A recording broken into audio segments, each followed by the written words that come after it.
በስመ አብ ወወልድ ወመንፈስ ቅዱስ አሐዱ አምላክ አሜን። አቡነ ሙሴ ጸሊም የመጀመሪያው ኢትዮጵያዊ መነኩሴ።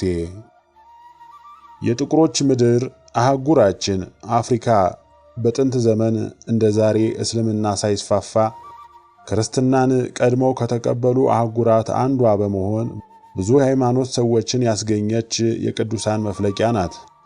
ከነዚህም ቅዱሳን መካከል የግብጾች ከዋክብት እነ አባ እንጦንስ፣ እነ አትናቴዎስ እና ግብጻዊት ማርያም፣ የካርቴጁ ሊቅ ቅዱስ ሲፕሪያን እና ኢትዮጵያዊው ጻድቅ ሙሴ ጸሊም ለአብነት ያህል ይጠቀሳሉ።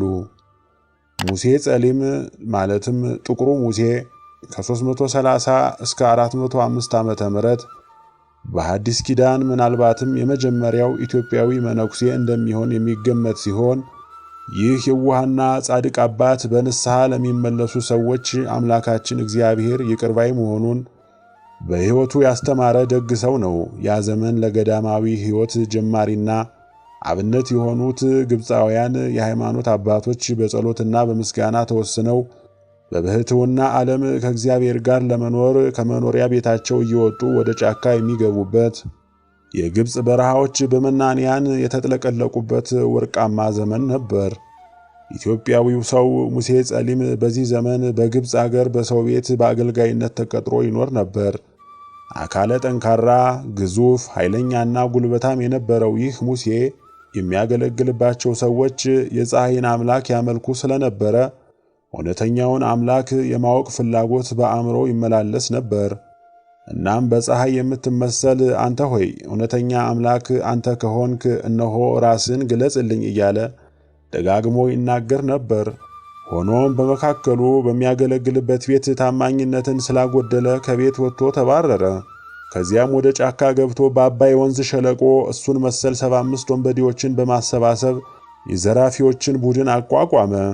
የሙሴ ኃይለኛነት የታወቀባቸው ብዙ ታሪኮች አሉ። በአንድ ወቅት ሙሴና ተባባሪዎቹ እንደተለመደው አንድን የታወቀ ባለሀብት ለመዝረፍ መንጋውን ወደሚጠብቅበት ሲያመሩ ግለሰቡ በውሻው ቀስቃሽነት አስቀድሞ ነክቶ ንብረቱን ሳያዘርፍ ታግሎ ራሱን አዳነ።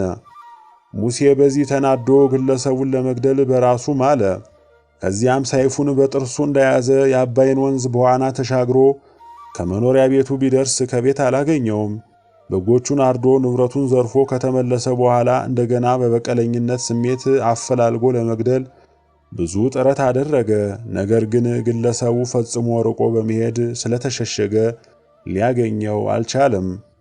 በዚያ ዘመን በመንግስት ወታደሮች በጽኑ ይፈለግ የነበረው ይህ ኃይለኛ ሰው ሙሴ ጸሊም ከተከታዮቹ ጋር ሆኖ በምዕራባዊ ግብፅ በገዳም አስቄጥስ እየዞረ ሲዘርፍ ከዕለታት በአንድ ቀን ከአንድ ገዳም ደረሰ።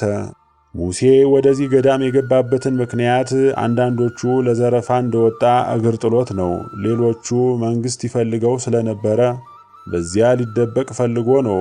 ሌሎቹ ደግሞ የሚያገለግላቸው ሰዎች የሚያመልኩትን የፀሐይ አምላክ ራስህን ግለጽልኝ ብሎ በተማጸነ ጊዜ ወደ ገዳመ አስቄጥስ ሂድ በዚያ ታገኘኛለህ ብሎት ስለነበረ ነው ይላሉ።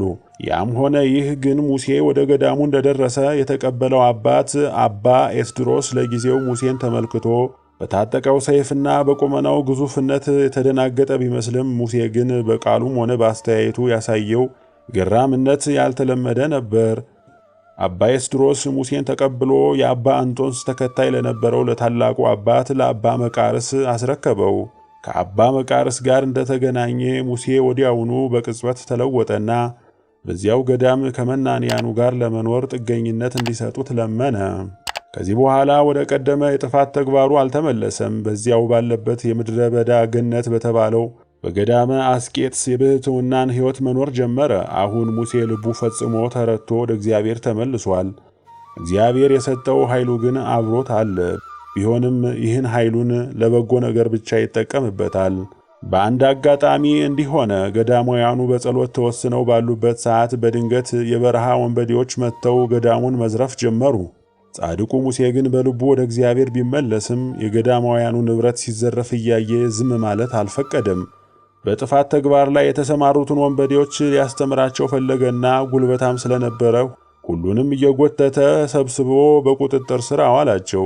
እነሱም ይበቀለናል፣ ክፉ ነገር ያደርግብናል ብለው ሲጠባበቁ ክርስቲያን በሰው ላይ ክፉ አያደርግም፣ እግዚአብሔር ይቅር ይበላችሁ፣ ወደ ፈለጋችሁት መሄድ ትችላላችሁ ብሎ አሰናበታቸው። እነሱም በዚህ ጻድቅ ርኅራኄና ከእግዚአብሔር በተሰጠው ጸጋና ሞገስ ተማርከው በዚያው ገዳም ከባሕታውያኑ ጋር ተቀላቅለው ቀርተዋል። ጻድቁ ሙሴ ለመንፈሳዊ ነገር ቀናተኛ ከመሆኑ የተነሳ ፈጥኖ ከፍጹምነት ማዕረግ መድረስ ባለመቻሉ ሁል ጊዜ ያዝን ነበር። የገዳሙ አባት አባ ኤስድሮስ ግን መንፈሳዊ እድገት ደረጃ በደረጃ የሚሰጥ እንደሆነ እየመከረ ያጽናናው ነበር። በረከትን ለማግኘት ካለው ጽኑ ፍላጎት የተነሳ በገዳሙ ውስጥ በትጋት ያገለግላል። ገዳማውያኑም በአገልግሎቱ ይደሰታሉ። ጉልበታም ስለነበረ ባሕታውያኑ ውሃ የሚይዙባትን ትንሽ ቅል ስትጎድልባቸው ሳያዩ በየበዓታቸው እየሄደ ተደብቆ ይሞላላቸው ነበር። ሆኖም ይህን በጎ አገልግሎቱንና መንፈሳዊ ቀናተኝነቱን ሰይጣን ስላልወደደለት በብዙ የጾር አይነቶች ክፉኛ ይፈታተነው ነበር። የበጎ ነገር ሁሉ ጠላት የሆነው ሰይጣን ጻድቁ ሙሴን በልዩ ልዩ መንገድ ፈትኖ ሊያሸንፈው ባለመቻሉ በአንድ ወቅት በቀጥታ በሰው ተመስሎ በመቅረብ እግሩን በድንጋይ ቀጥቅጦ ለረጅም ጊዜ ታሞ አልጋ ላይ እንዲውል አድርጎታል። ሙሴ ግን ፈተናው የሰይጣን መሆኑን ስለሚያውቅ ሰውነቱ የተቃጠለ ግንድ እስከሚመስል ድረስ በተጋድሎ የበለጠ ይተጋ ነበር። እግዚአብሔርም ጽናቱን አይቶ ከደዌው ፈውሶታል። ጻድቁ ሙሴ ልቡ ቅን፣ ውስጡ ንጹሕ ስለነበረ እንደተመኘው በመንፈሳዊ ጸጋ አድጎ ከደጋጎች ተራ ለመሰለፍ ጊዜ አልወሰደበትም። ከዕለታት በአንድ ቀን በታላቁ አባት በአባ መቃርስ ፊት ቀርቦ እንባውን እያፈሰሰ ያለፈ ኃጢአቱን መናዘዝ ጀመረ። በዚህ ጊዜ የእግዚአብሔር መልአክ በፊቱ ቆሞ በደሉን በጽላት ላይ ጽፎ ያሳየው ነበር። ሙሴ ምርር ብሎ እያለቀሰ ኃጢአቱን በተናዘዘ ቁጥር መልአኩ በደሉን ከሰሌዳው ላይ እየጠረገ ያጸዳል። በመጨረሻ ሙሴ ሁሉንም የሚያስታውሰውን ያህል ተናዞ ሲጨርስ መልአኩ ሰሌዳውን ንጹሕ አድርጎ አጽድቶ ከፊቱ ተሰውሯል። ጻድቁ ሙሴ በገዳም ሲኖር አባቶችን ለመርዳት ካልሆነ በቀር ከግል ዋሻው አይወጣም ነበር። በዚህ ሁኔታ በገዳማዊ ሕይወቱና በአገልግሎቱ የተመሰገነ አባት ሆኖ ከቆየ በኋላ በአባ መቃርስ እጅ ምንኩስናን ተቀበለ። በ75 ዓመቱ ከግብፅ ፓትርያርክ ከአባ ቴዎፍሎስ 23ኛ ቅስናን ለመቀበል በተዘጋጀበት ወቅት ፓትርያርኩ ደግነቱን ለመፈተን ይህ ጥቁር ኢትዮጵያዊ ማን ነው? እዚህ ምን እያደረገ ነው? ብለው በመናገራቸው ለእኔ ቅስና አይገባኝም ብሎ በቀስታ ከቤተ ክርስቲያኑ ወጥቶ ሄደ። በኋላ ግን ፓትርያርኩ ካለበት ጠርተው የቅስናን ማዕረግ ከሰጡት በኋላ አንተ ጥቁር አይደለህም፣ ልብህ ነጭ ነው ብለውታል። ከዚህ በኋላ ጫካ ውስጥ በነበረ ጊዜ ባሰባሰባቸው ወንበዴዎች ቁጥር 75 መነኮሳት ያሉበት ራሱን የቻለ ገዳም መሰረተ። ገዳሙ አድጎ የአባላቱ ቁጥር 500 ሲደርስ በገዳማውያኑ ጥያቄ የገዳሙ አበምኔት ማለትም አስተዳዳሪ እንዲሆን ተመረጠ። በሕይወት ዘመን ሁሉ ጥበበኛ፣ ትሑትና በሰው ላይ መፍረድ የማይወድ ደግ ሰው የነበረው ይህ ኢትዮጵያዊ መነኩሴ ከብዙ ተጋድሎ በኋላ ከብቃት ማዕረግ ደርሶ ልዩ ልዩ ተአምራትን ያደርግ የነበረ ሲሆን የተናገራቸውም ምርጥ ቃላት በምዕራባውያን ክርስቲያኖች ዘንድ እስካሁንም ድረስ ይጠቀሳሉ። ከዕለታት በአንድ ቀን ያገለግል በነበረበት ገዳም በደል ፈጽሞ በተገኘ በአንድ መነኩሴ ላይ በገዳሙ ሥርዓት መሠረት ፍርድ ለማስተላለፍ የሰዎች ሐሳብ አስፈላጊ ስለነበረ በገዳሙ አበምኔት በኩል ተጠርቶ የመሰለውን ፍርድ እንዲያስቀምጥ ታዘዘ። እሱ ግን ሲመጣ በቀዳዳ ጆንያ አሸዋ ሞልቶ በትከሻው ላይ ተሸክሞ ነበር። ለምን እንደዚህ አደረግህ አባታችን ቢሉት የኔ ኃጢአት ከኋላዬ ያለማቋረጥ ይዝረከረካል፣ ለእኔ አይታየኝም። ነገር ግን ደግሞ ራሴን ጻድቅ አድርጌ በሰው ላይ ልፈርድ ተዘጋጅቻለሁ አላቸው። በዚህ ጊዜ ለዚህ ደግ ባህታዊ እግዚአብሔር ባቀበለው ቃል ተደናግጠው የቀረበውን ተከሳሽ ነፃ ከለቀቁ በኋላ ስለ ራሳቸው እያለቀሱ ወደ የቤታቸው ገብተዋል። ጻድቁ ሙሴ ጸሊም የሕይወቱ ፍጻሜ እንደተቃረበና ሞቱም በሰማዕትነት እንደሚሆን ከእግዚአብሔር ስለተነገረው ያችን ቀን በናፍቆት ይጠባበቅ ነበር። በ405 ዓመተ ምህረት አንድ ቀን ከጥቂት መነኮሳት ጋር ሆኖ ወደ ታላቁ አባት ወደ አባ መቃርስ ሊጠይቀው ሄደ። እዚያ እንደደረሰ ይህ ምስጢር ለአባ መቃርስም ተገልጦለት ስለነበረ ከመካከላችሁ አንዱ የሰማዕትነት አክሊል ጭኖ አያለሁ አላቸው። ሙሴም በማቴዎስ ወንጌል ምዕራፍ 26 ቁጥር 25 ሰይፍን የመዘዙ ሁሉ በሰይፍ ይጠፋሉ የሚል ቃል የተጻፈ መሆኑን በመጥቀስ ምናልባት እኔ ሆናለሁ ሲል መለሰ። ይህን በተናገረ በጥቂት ቀናት ውስጥ ሃይማኖት የለሽ አረመኔዎች በዚያ በረሃ ውስጥ ክርስቲያኖች ገዳም መስርተው መኖራቸውን ሰምተው እነርሱን ሊያጠፉ ታጥቀው መጡ።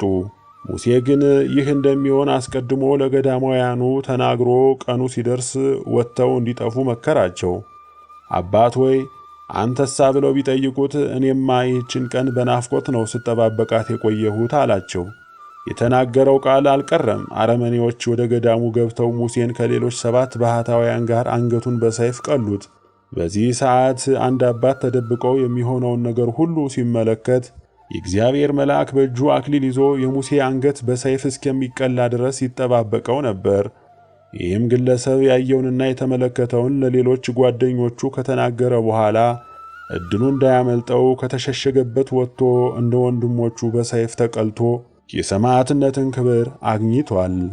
የጻድቁ ሙሴ የዕረፍት ቀን በመላው የኦርቶዶክስና የካቶሊክ አብያተ ክርስቲያናት ዘንድ ከጥንታውያን ጻድቃን እንዳንዱ ሆኖ በከፍተኛ ደረጃ ይታሰባል። በትውልድ ሀገሩ በኢትዮጵያ ግን ኢትዮጵያዊው ጻድቅ መሆኑን አምኖ ከመቀበል ያለፈ ብዙም የሚታወቅ አይደለም።